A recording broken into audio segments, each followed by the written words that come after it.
Welcome, good morning, good afternoon, good evening, no matter what time you're watching this video. My name's Maisha Hagan. I'm here with my girl and cohort partner in crime, Asheya Warren, and we are excited today to talk to you about business development and marketing within your industry. Now more than ever, it's really vital that client-facing professionals take personal responsibility for their professional brand.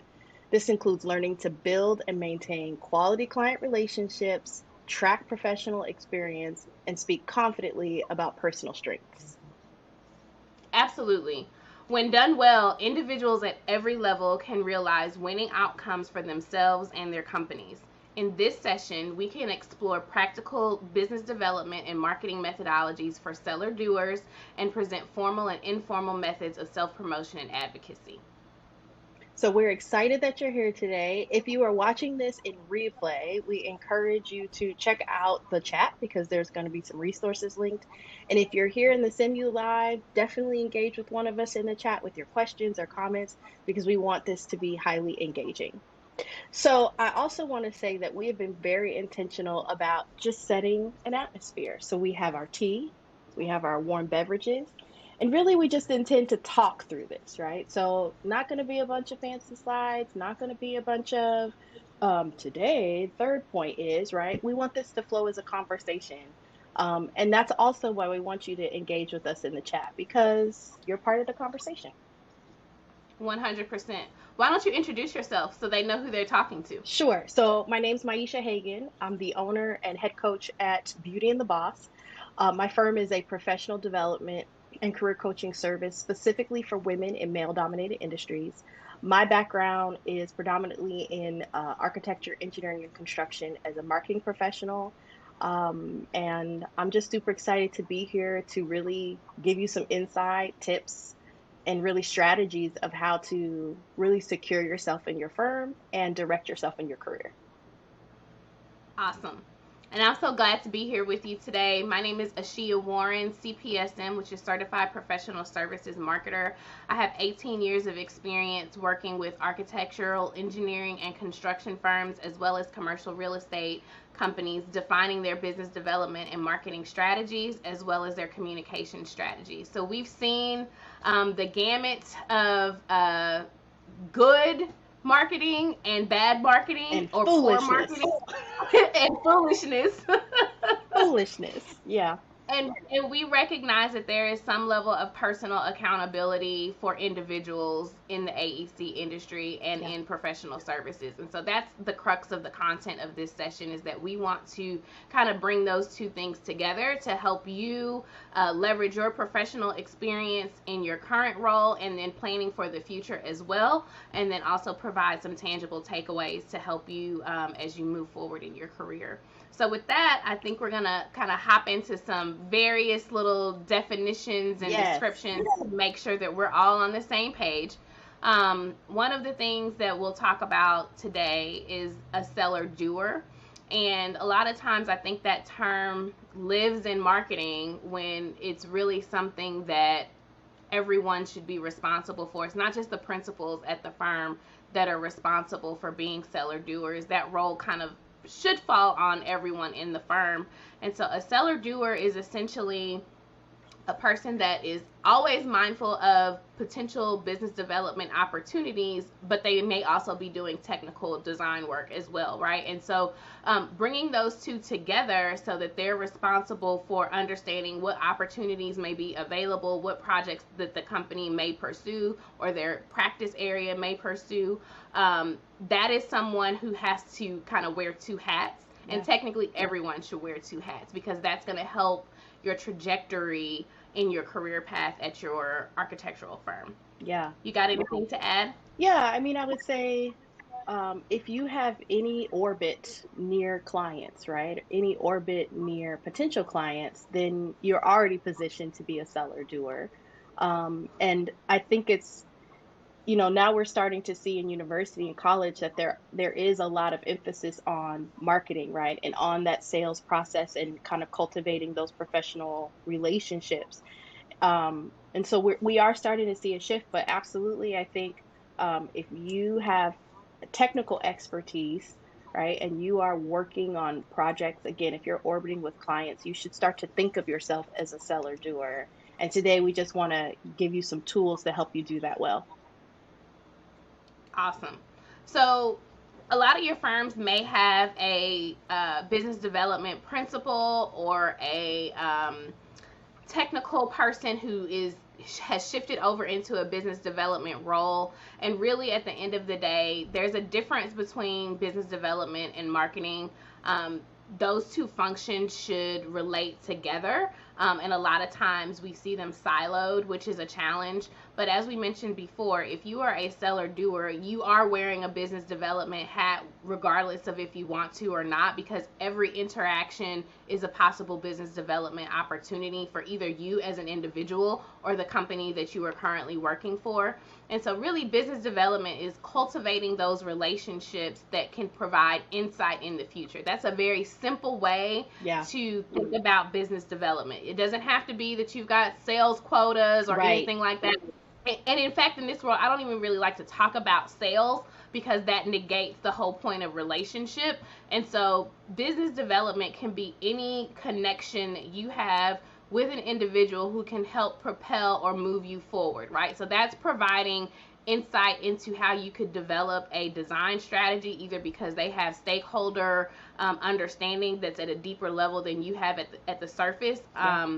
It could be obviously a potential client, but there's a whole spectrum of opportunities for business development which really are rooted in just connection and human connection, right? Yeah. And that's hard now, right? As we're talking to you virtually, pre-recorded. You don't know when we did this, When did right? we And do this? so When are we here? We're in the chat. When we are we are in the here? chat. But it's any human connection that you can make to ensure that you are cultivating relationships and then doing the work to maintain those relationships, right? So the other thing to segue from that point about business development is marketing versus business development, right?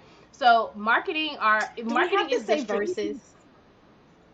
That's a good point. Marketing in collaboration with, but I Oh, think a lot of time, I think versus is good, just because a lot of times it is kind of a battle, and it shouldn't be a battle. Like, we should negate the competition aspect, yeah. but we need to acknowledge the fact that it kind of exists a lot Okay. in That's larger fair. firms, right? That's fair. If you're a smaller firm, it may not come into the fray because it's probably one or two people doing all of that work. Um, but business development, again, can be something that everyone is responsible for and everyone should be responsible for, versus marketing requires some more strategic initiatives and then creating collateral that supports those initiatives, be it RFP responses, be it branding, be it all of the things that we typically refer to as just general marketing.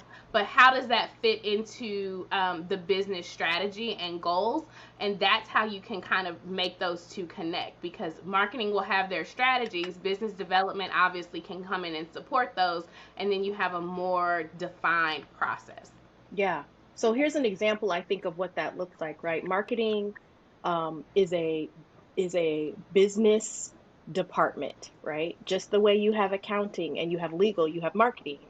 And marketing in setting a strategy, then the business development folds within that. So let's say that your firm is specifically focused on healthcare, right? That is the marketing strategy that has been set forth from a firm level. Your business development activities need to fall in line with that, or you're fighting an uphill battle, right? If you show up and you're like, I got this school project, I got this university, such and such is moving here, and they're building a 19 million square foot building, office building, you are out of strategy, right? And so I think that's where we see sometimes the conflict, is because people who are those seller doers and are doing business development activities sometimes can feel like, well, I'm doing all this stuff and they don't care. And it's not that the marketing does not, team does not care, is that that's out of strategy, right? You're pulling the resources, the energy. We don't have tools to support that. We don't have collateral. We don't have language, right? We don't have experience, right? And so I think that's where we see those two things at conflict, and where they really do align well is when people who are in a seller doer role like yourselves are able to say, help me understand the marketing strategy. If And you I will go, say, go ahead. I was gonna say, if that is unclear, then marketing at a top level has not done a good job of communicating internally about who that organization is and what type of projects they want to pursue Yep. and the strategic direction that that firm has. So if you are noticing a disconnect like that, then I would make a recommendation that you go and inquire and say, do we have a marketing plan? What is our What is our marketing plan? strategic business marketing plan? Yep. And what are we attempting to pursue to make sure that the entire firm is on the same page? Because yeah, nobody has time to be wasting trying to cultivate relationships that are pursuits or possible opportunities that don't Right. align with the firm's goals. Right. And at a minimum, I think it's important to say, at a minimum, a good marketing plan should include markets. So that could be by geography. It could be by in construction we call it product type. So it could be by product type. It could be specifically by client, right? They may say these are 4 clients that we absolutely want to do work with in the next 3, 4 years because we know that they have capacity or they have, finances or whatever. Um, it could also be tied to recruitment, right? Tied to attracting and retaining quality hires. And so even if you go high level with our marketing plan and they start bumbling, come down a little bit and say, okay, who are our target clients, right? Right. Who are the clients that we're working with right now? They're existing clients, and we want to grow that book of work with them, right? We want to grow that relationship. They should be able to provide that information. If they don't know that, have them call Asheya because she gonna set them straight. She gonna set them That's right. true. That's true. Yeah. And then the other thing too in that inquiry is also not even the clients that you currently have, but the clients you currently have who you want to do work with similar clients, right? You need to be Oh, able to outline and say, okay, number one, profitability, right? It's okay, am I making money from working with client X? If yes. so, who is client X's competitor or similar type of company or organization that I might also be able to do similar work with, right? And so you have to think about what does that actually look like, and depending on where you are, that might be a public entity that has work going on all the time. That could also be private clients who they have their chosen people that they like to work with on the consulting side, and so you could get in with one of those, and that would be ideal in terms of creating a strong book of stakeholders and clients that you can typically target. So I love it. Okay, so we really have defined what's a seller doer. We've defined business development, and then we talked a little bit about how that is different from marketing, right? And so let's just take 10 minutes, 10 seconds. And if there are any questions, plug them in the chat. We're gonna keep moving, but this is just a really good time for you to say, that's a point I hadn't considered. Also, if you are finding some success yourself in this and you've got some ideas or tips that could help the community here, right? We're all a group learning together. Throw those in the chat as well because we are here to learn from each other and not just y'all learn from us. Okay. All right. 100%. So, one of the things that we outlined, Ashia, in the talk description was really the importance of professional experience and the importance of as individuals, right? As Yeah, now individuals, we're shifting. Now we're shifting. right? As individuals, what is our role and responsibility in that? And so I'm gonna yield the floor to you. Okay, so this is a candid moment. This is NOMA family here that we're talking to, and so um, I think as we are dealing with our individual resumes, the work that we have done, the contributions that we have made to projects and the built environment overall, we must be responsible for our roles in that. And so as you move throughout your firm and your career, if you need to change firms that you are working for, if you need to amplify or elevate your career, you have got to be responsible for keeping up with your project photography, your project descriptions, your contacts and relationships that you have cultivated over time, and the detail and scope of work that you have done on your projects. So again, we talked before about a marketing department. You need to be your own marketing department, right? Meaning that meaning that you need to maintain your project Yes. resume, right? That goes with you from firm to firm, right? It's going to be a tool for you if you're looking for new opportunities, but it's also going to be beneficial for you to make sure that you capture all of the granular details about the work that you have done. It is so easy to complete a project and move on to the next one and forget about all of the challenges that you creatively overcame because you did not document for yourself, Yeah. right? It's not about for the company, it's not about for the firm, it's about you and your career development long term and where you want to take your personal practice, right? And Yeah. so I recommend on every project you are doing some self-reflection about your scope of work, your involvement, and keeping either an Excel file, notes in your phone, whatever it is, making sure that you are capturing a summary of what you were doing, how Yeah. long you were involved in that work.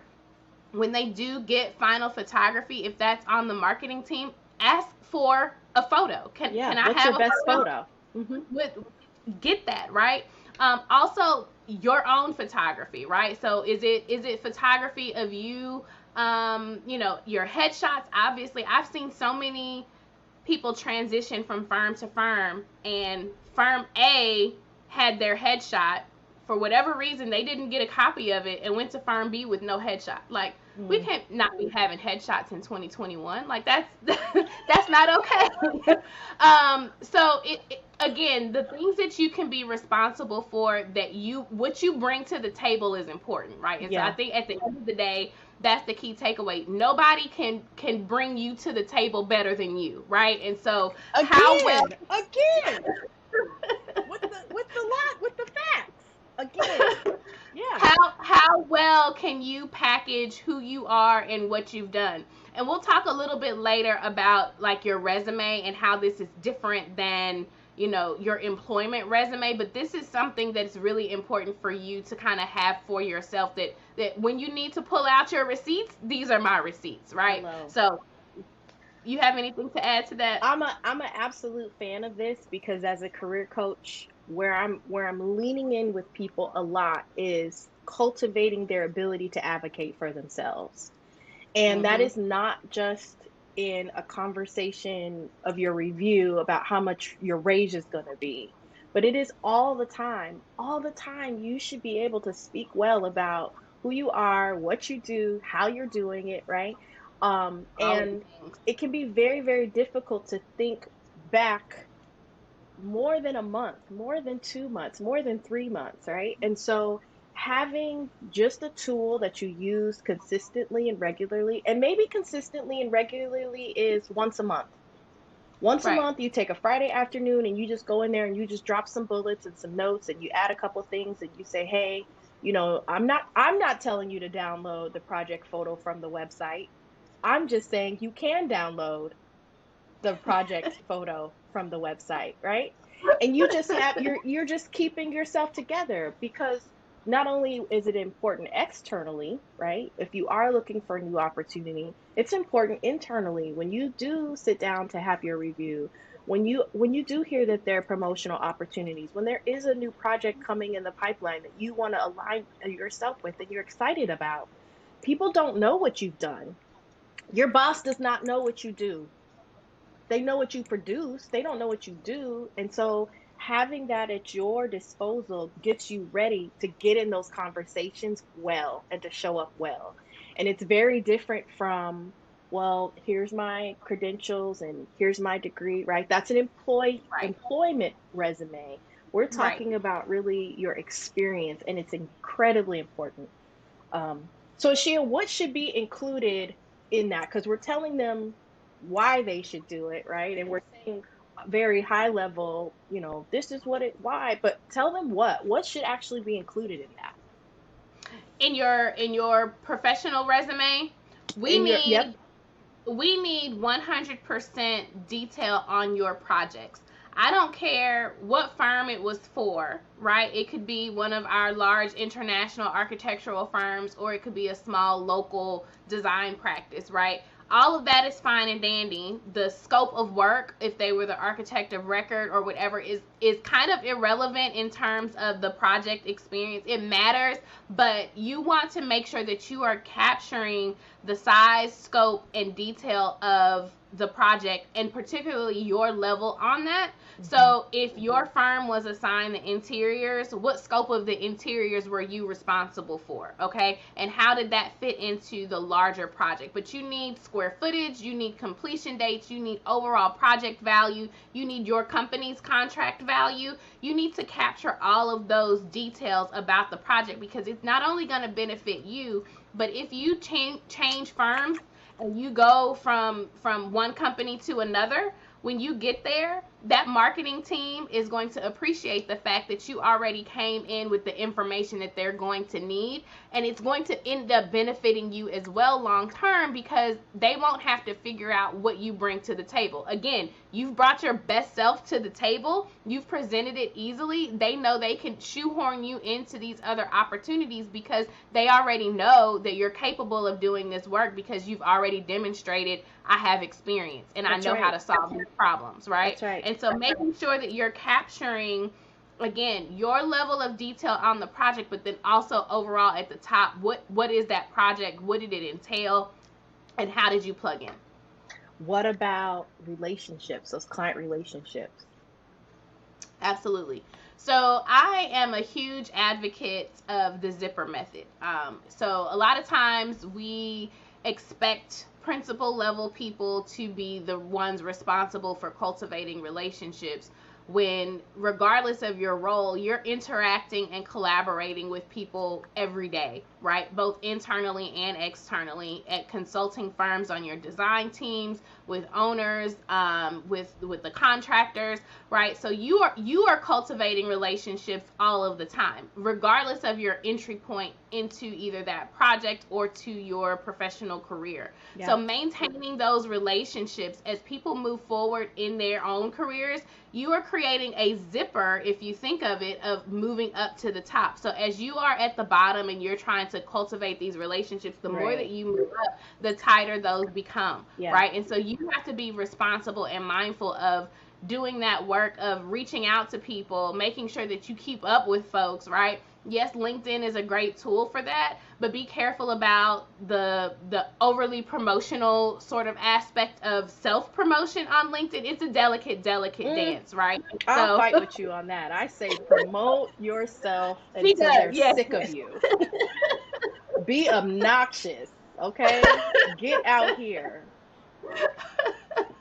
Well, that's also true, because they don't know what they don't know, right? And so that's important as well. Yeah. But I think that the good tool about leveraging LinkedIn in multiple ways, right? So you can help keep up with those movements of people through LinkedIn, and reaching out and using those as opportunities to tighten that zipper connection, and help you either on your current project in terms of resources and when you want to make moves, right? So you just have to be mindful of it, and not, it's being down in the work of design, but then also what are the softer things that you have to do on top of that in order to get where you want to go. Yeah, you got to kind of, I think what we're encouraging people is to, like, this is absolutely important, but you also have to look up and scan the environment, right? And be aware of what's going on. And I would say to the point of client relationships, I'm laughing. Okay, we're honest. Let's just be honest. Have you ever worked at a place and there was a new hire and they came in and they're like, oh, I know the president of the United States of America. I know. Oh yeah, I've got contacts over there at the university. Oh, I've got, right? And everybody was like, oh, they've got contacts. And then when you really scratch below the surface, you were like, they know the retired facilities director. Like, they don't know anybody over there. Right. And I think the retired facilities director, who was technically ousted and didn't really retire, he was pushed out, and so nobody really cares about him to begin with. Those are the relationships. This sounds like a true story coming from you. I was making it up, but it sounds sounds like you've got the the personal things that experience. the things that I encounter. It's foolishness. That's what it is. It's foolishness. And what we want you to know is you've got to set yourself apart from the foolishness that other people are doing. They are just talking. Show up with receipts. And so, part of that professional, resume that you're keeping is these are also the relationships that I have, right? These are contacts that I have. And they're not these random names in these random organizations, but it is their name, their title, right? I have their phone number and email. And maybe you don't, look, sidebar for those who are introverted, right? Sidebar for the people who are already getting heart palpitations, feeling like, you want me to stay in contact with all of these people every single day? No. I do want you to stay in contact with them at least once or twice a year. Right. That's not hard to do, right? We do that with family we don't even like. You can do this Right. with people you like, right? You can do this with people who are able to benefit you professionally. And so having those details as well is extremely important. And here's we talked about how it benefits you, which is key, right? And I want to lead with that, but I also want to talk about how it benefits your firm. When you are able to say, here are my contacts, you are helping other engines move quickly, specifically that Right. marketing engine, right? For those of you who've ever been involved with RFPs or SOQs, you know that there's a lot of detail that clients typically ask for, especially when they are public sector, right? They're asking for a 100%. lot of detail. Your company may or may not have a database. I don't know. That ain't got nothing to do with me, right? The thing is, if they ask you, do you have a contact at? And your answer is yes, and here's the information, you are making Yes, friends. you You are. are you are making friends by making people's lives easier. And I guarantee you they will be open to proposing you more, which means that you will interview more, which means that you will be before clients more, you'll be before your own leadership more, just because you have this information already available. All you have it and you can provide it to people who are asking for it quickly and correctly and accurately. It benefits you and it benefits the company. Indeed. Hmm. Indeed. And so how do you segue that experience into self-promotion, because you're talking about positioning yourself, right? Because you are an asset and you're bringing resources and value. How do Yes. you leverage and package that self-promotion into advocacy for yourself? So I'm a big fan of using existing on ramps, right? And I talk with my coaching clients about this regularly. Every organization has formal ramps and informal ramps, right? And Okay. so think of it like a freeway. You know that there's the main way to get on, but you also know that there's a frontage road, right? That you could use to also get to your destination.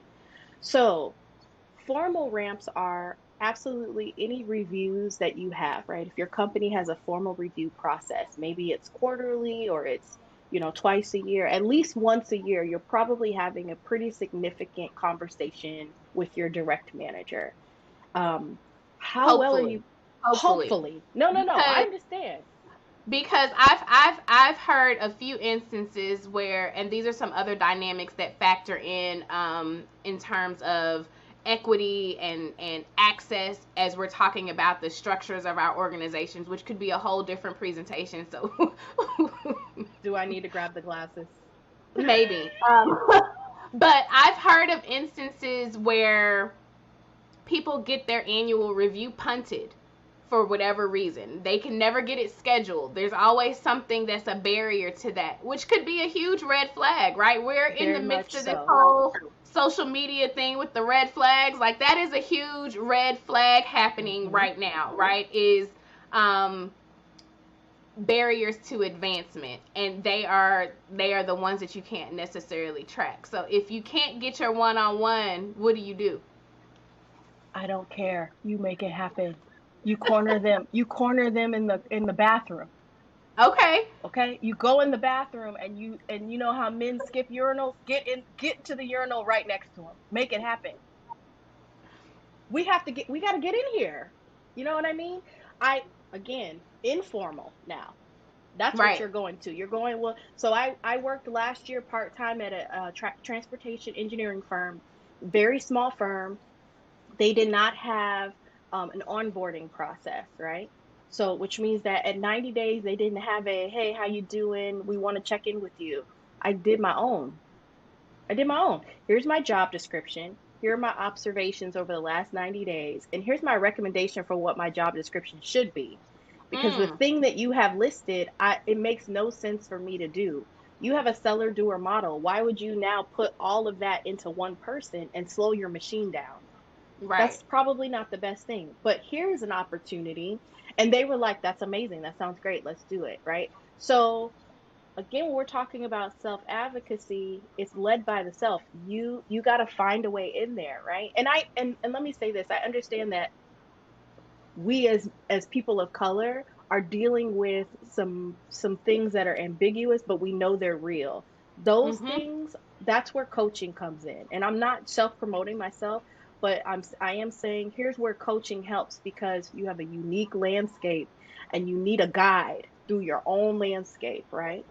But in general, there are on ramps that we can use. You know what's an on ramp? When someone pops into your office and says, "Hey, what you working on?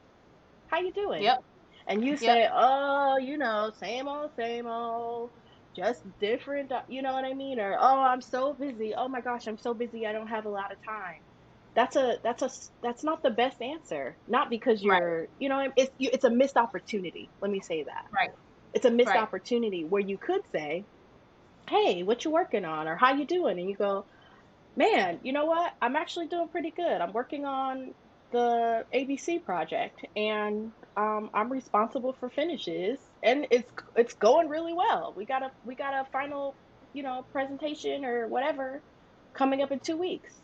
I guarantee you, the person is gonna go, "Oh wow, I didn't even know you were on that." Oh, Right. right? If you have a question, you can say, "Hey, have you ever worked with this vendor? Because I'm trying to get some information from them and they're a little slow." This person may say, "Oh, yeah, I know someone over there. Let me make a call." Exactly. That's a much Exactly. better on ramp, right?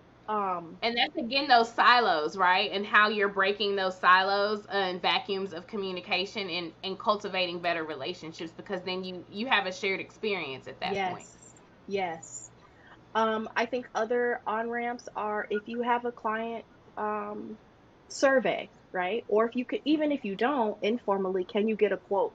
Can you get someone in that organization to say, "Here was my experience working with Jerry. Here was my experience working with Cassandra, and it was wonderful," right? Here's the value they brought to our team. First of all, that now is again another receipt, right?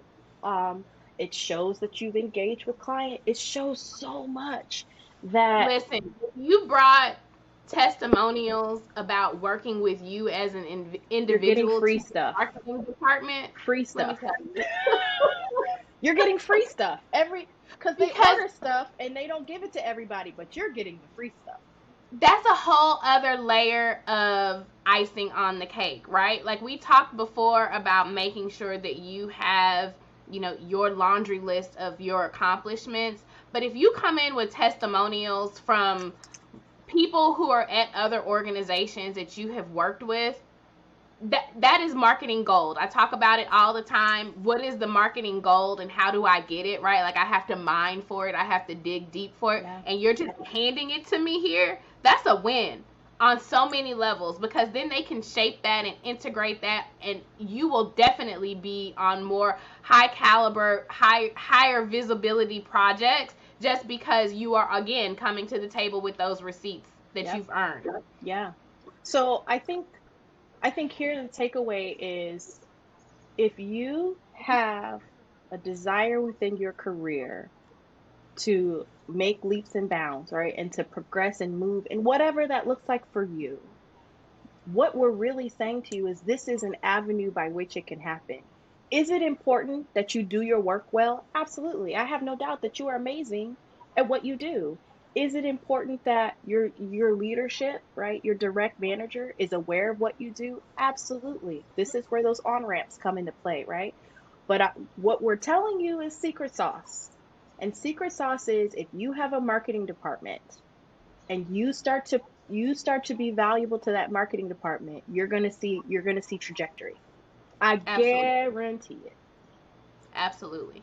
So let's talk a little bit about recognizing your lane, right? Mm, When it comes to your strengths and what you do bring to the table, right? Like, obviously, you can go to school, get certifications, become licensed, all of these things, which are taught and learned skills. But then we as individuals all come with natural and inherent abilities, capabilities, just baked in things that we're good at. Let's talk a little bit about how you balance the two of those, identify them, and leverage yeah, them. yeah. Um, so this is a great bridge because I think we're still very much in the vein of self-promotion, right? We're still in the vein of self-advocacy, which is first you have to know what you're good at, right? You have to know what are your values? What are your strengths? What are those intrinsic things that are unique to you? And so starting there, many times people don't know how to speak well about themselves because they don't have language for it. They don't know what to say, right? And many times what is actually our superpower, because it is not a stretch for us, we just assume everybody's like that. I just assume everybody's Right. organized. I just assume everybody. No, everybody's not. Some of these people are out here a hot mess. Okay, you are special. Right? So I think the first thing is, how do you actually get clarity on that? You and I, as she had talked about, what were some assessments. I really like strength finders. So do I. I think it's a really great assessment because it's in the scope of work. So they're not, it's not trying to psychoanalyze your whole entire life. I like it because it's very quick, it's very focused. I think it makes room for you as you grow and change as a person, right? So your strengths 4 years ago may not be your strengths today. It's easily Yep. accessible. I think the assessment is maybe $100, or you could buy the book. Like the book is like $30. But Yep. what I like about it the most is that it gives you the language, right? So it says if you are strategic, right? If strategy is one of your strengths, then here's, yeah, me too, right?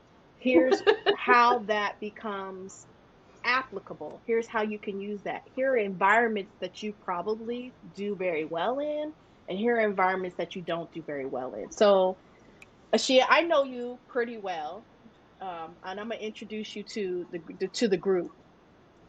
Asheya is low key savant brilliant. I'll say it. She is. She is. She's savant brilliant. Um, and because she has a strategic mind, she's like Doctor Strange for my Marvel people. She's like Doctor Strange, who's like, I've seen all the scenarios, and there's one way forward. There's one way forward. Okay, there's only one possible outcome, or one possible strategy that's going to give us a good outcome.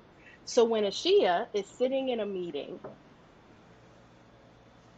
and they are hemming and hawing over things she knows is not going to work, she'll be here because she's a professional and she knows how to be here. But in her mind, she's already 4 steps ahead of you because this is her superpower. This is her superpower.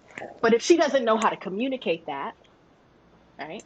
Then what she says is, I'm really good at designing things, which that's the least of her skills.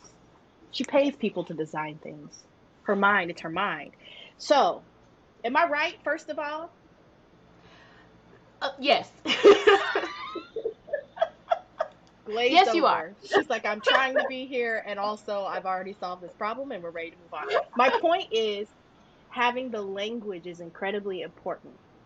And so if you're struggling with identifying that for yourself, right, you can absolutely ask your mentors. You can do that route, but you can also just take a quick assessment through Strength Finders. And I believe it will point you in the right direction rather quickly.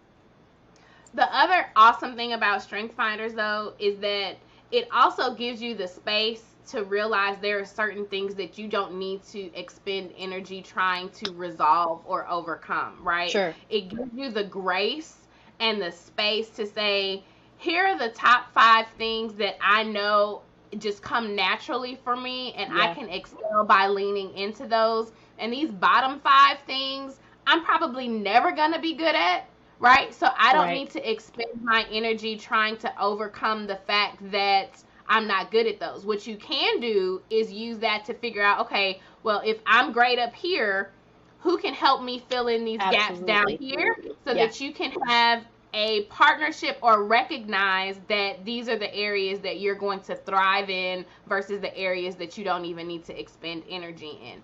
And the Absolutely. other thing is, a lot of times, if you have not completed a strength finders assessment, you know the things that you enjoy doing, you know the things that you feel like you naturally excel at. Strength finders can help validate that for you, I or like that. also shed light on the things that you may not be able to put your finger on, so that you can figure out how you integrate and amplify that. So how does this apply, right? If you have a strength finders assessment, you can then weave that into your professional bio. You can weave that into your way that you approach and envision your design work, right? What things do you think about that can then be applied to your projects and positioning yourself within your company? So Yeah. it's You can not just, absolutely include those things in your introduction, right? yes, You can, yes, I have them on my website, and yes, people out of everything on my website, many times when I talk to people, they say, "Oh my gosh, I saw your shrinks. Those are awesome." Right? yeah. Absolutely. There's lots of ways to leverage that. And it's also the mix of your strengths, which is really interesting, I right? like that. That could also be a whole different conversation, because the way that the strengths play off of each other, and fit together like a puzzle, it's really really informative on how you are who you are, right? And Yeah. so I just really advocate doing that at multiple times in your career. If you are making a transition, it's also a good point. Maybe you revisit your assessment and redo your assessment if it's been a while. Like, I feel like mine is on the shelf a little bit. I probably need to do a new Me one. too. But what is how your life grows and changes and things of that nature may reallocate some of your strengths. But my guess is that your bottom five will probably stay your bottom five. Right. Because ain't nobody got time for that, right? Right, Yeah, right, I think if you are, I would offer this as a last piece on this. If you're a small firm, I would absolutely recommend that you do Strength Finders assessment for your whole team. I think it will be 100%. very, very informative to see where people align. I think it's also really impactful when you're hiring, right? So I'm doing a lot of research on what's happening in the workforce. And inevitably, we know this, people hire people that look like them, right? They hire people that remind them of themselves. Well, that's not good. We've seen Right, that, right? We don't need to go into why diversity is beneficial. We're all here together. right. However, I think what it At will give NOMA. you, that's what I'm saying. We're all here together. um, I think if you were to do that within your firm, you may be able to see where where whether or not you are offenders of that, right? Right, Beyond the diversity of gender, race, and culture, inherent strengths, right. inherent strengths are also important. So I love that. I love it. Is there any other assessment people should think about? Maybe. There's so many. There's Myers-Briggs, which is intense to me. I can't ever remember all of these letters and what they mean. So when people are like, I'm an EFG, I'm just like, I'm a XYZ. I don't know. ABC. I don't know what that means. I don't know. Right. DISC, there's a DISC analysis, which is also rather informative. It falls on basically an axis of, are you more people oriented or task? Are you fast or slow? And so there's a kind of matrix of that.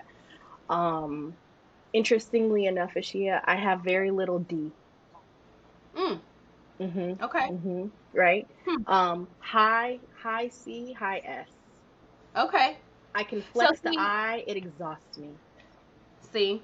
So knowing those things about yourself can help weave that thread of articulating who you are and how you add value, right? And I Yes. think that's the main thing that we're trying to provide tools and recommendations for doing that deep self work, so that you can do your bigger, broader company work or Yeah. firm work or design work, right? And how does that all stitch together?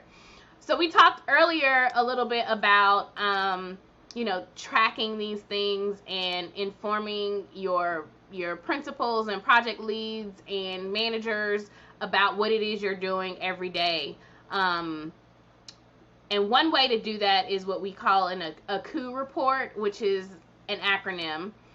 It's ACOO. So it's Mhm. accomplishments, challenges, opportunities, and outcomes. And like we said before, you're tasked with a job description, and on a day-to-day basis you may be doing things that don't look like that job description, or the scope of your design agreement, or your role on the project, you're doing something completely different, right? And this is a tool to communicate what each of those things are that you're actually doing. Yeah. And so leaning into the accomplishments, which are your day-to-day things, right? Like it could be you finally got this vendor contract assigned, and the delivery schedule has been recovered. Things of that nature. It could be smaller interpersonal things. Any ideas of what some other accomplishments might be that you want to capture on a regular basis, either like monthly or quarterly? Yeah, I think this is a good time to also plug that we've got a resource that we're going to make available to you, both in the chat and in the resources folder for the conference. And Yes. so this is outlined in that. And there's also some space for you to be able to jot down your own ideas within these kind of four quadrants. So, absolutely, I think accomplishments is looking back over time, right? Whether that's a week, a month, 3 months, or the year.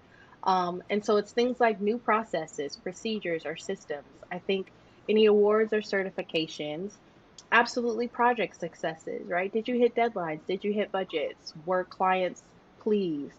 I think any insight into how you have um, furthered relationships with existing clients, right? We talked about that Yes. zipper method, or how you've managed certain clients, because everybody's not out here behaving well. Some of these Right. clients are crazy, foolishness, right?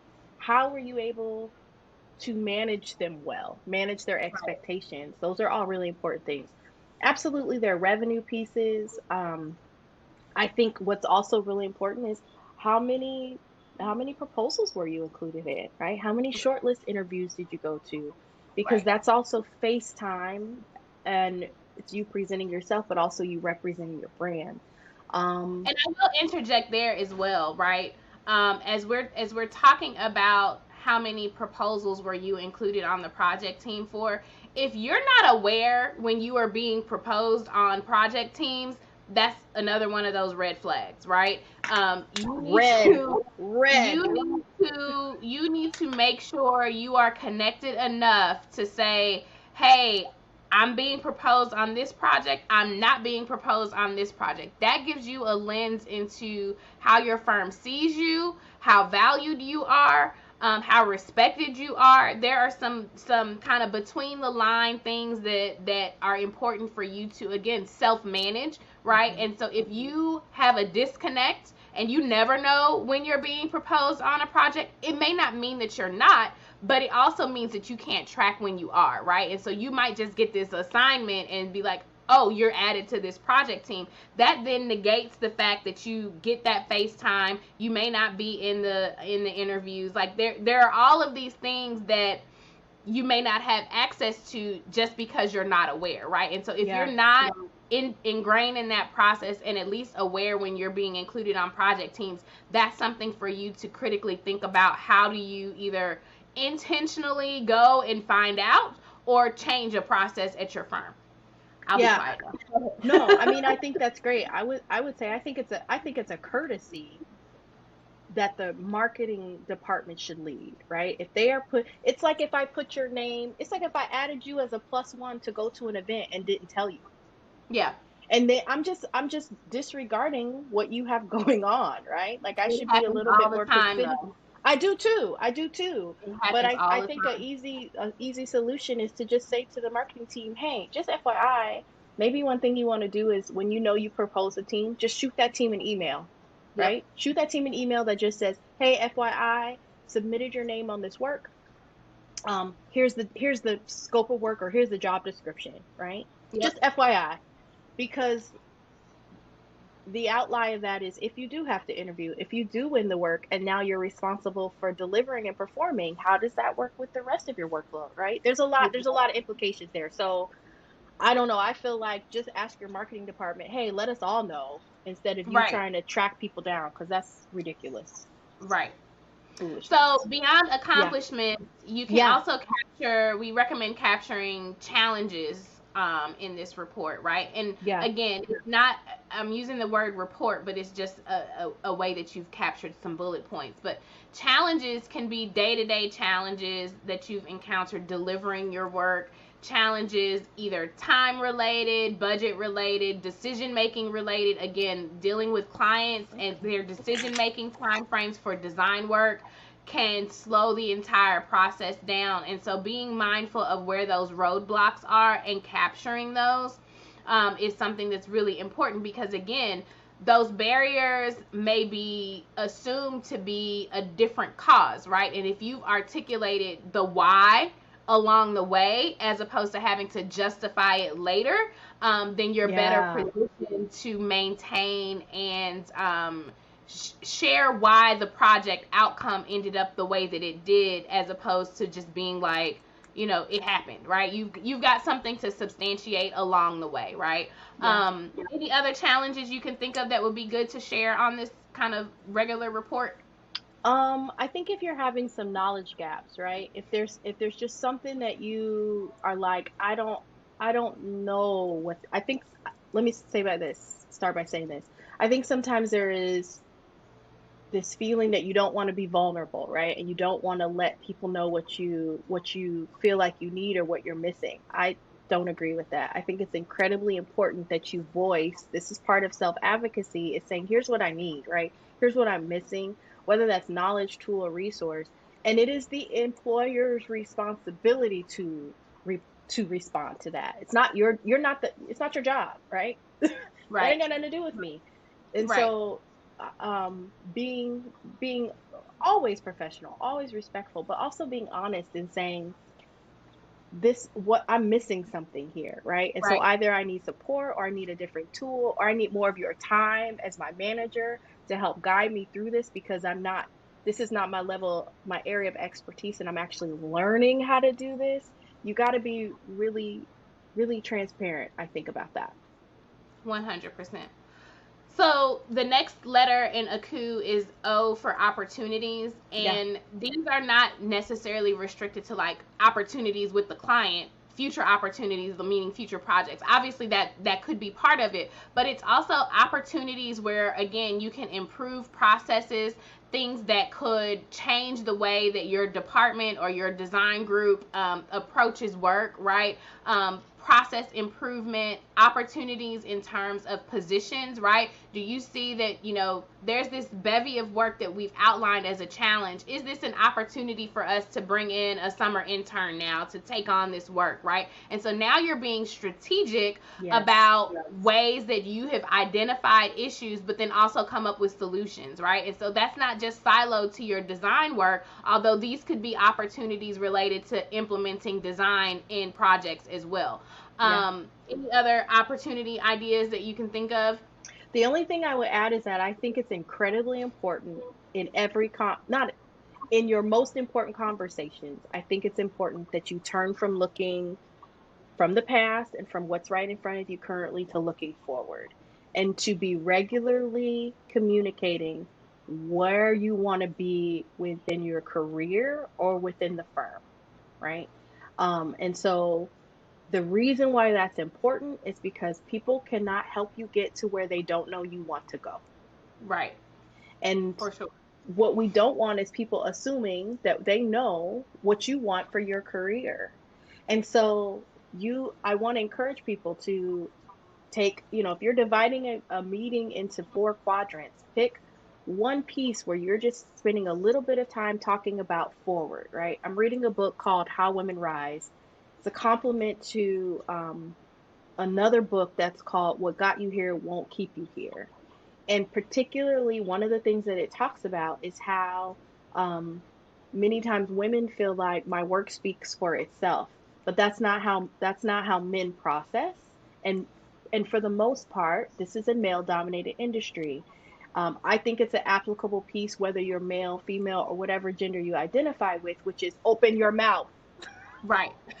Open your mouth, right? And use your and say, here's where I want to go, right? I've been working on these same kind of projects for, a year and I feel really good, but I really want to go to the next level. I really want to move to projects that have a revenue size of 4 to 7 million now. Oh, Right. okay, right? Or I really want to, and so again, taking that time to think about that, but then being very intentional in that conversation that you're talking about other opportunities for you to align your career with this firm or broader. Exactly. And then the final letter in ACU is outcomes. And so this is a little bit more detail oriented in terms of capturing, some of the, check marks off of tasks, but it's really also how did your decision making produce or impact or drive a result, right? And so I like that. did you choose finishes and the owner immediately loved them, and because of your selections that decision making time frame on the schedule went from 3 weeks down to 3 days, right? Yeah, Because they loved what you provided out of the gate. That's an outcome that then accelerated the entire delivery of the project, right? So yeah, connecting those dots into tangible things that are not just, yes, I finished these tasks, but what is the results of those tasks, and how does that move the department forward? How does that move your design division forward? How does that move the project forward? How does that move your career forward, right? Those are the hmm outcomes that you want to be tracking on a regular basis. And again, if you're looking at it deeply like we're suggesting and recommending here, you'll be able to capture the things that in 6 months, if you were to try to reflect back on, you would not be able to remember. You just you're would not going to not be remember. able to recall Yeah, that this decision resulted in this result, right? yeah. It's just gonna glaze over. You will have had some cocktails, you will have slept,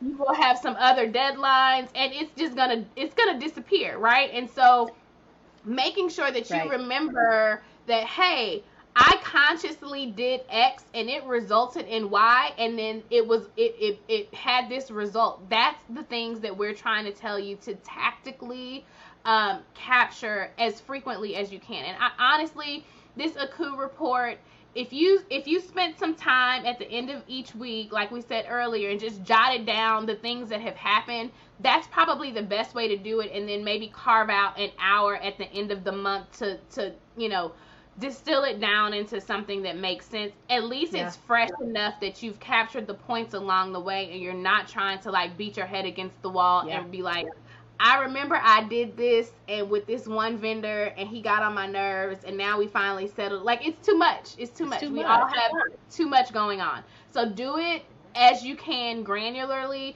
but think about this thread that we're trying to weave, because it's so important for all of the other things that we talked about earlier.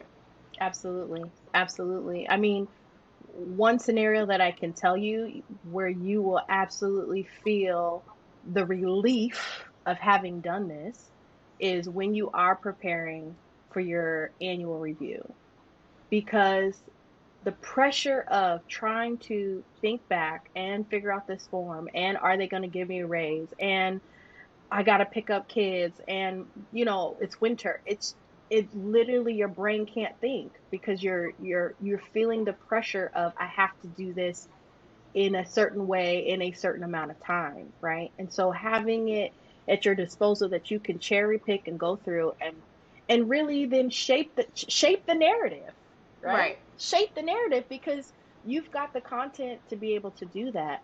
I will also tell you that if you find yourself in a position that you need to make a career move and you need to move from firm to another firm, it is incredibly hard to build a resume under that kind of pressure. Yeah. It is hard. People pay me to walk them through it, not because they're stupid and not because they can't do a resume. It's because the pressure that they're under is literally stopping their brain from thinking well and thinking Yeah. creatively. And they cannot verbalize, they cannot write, they cannot think. And so you do yourself a huge benefit by always having this at your disposal. Again, because you now have the tools and the autonomy to guide your career and not be Right. subject to what other people's decisions are and their impact to you.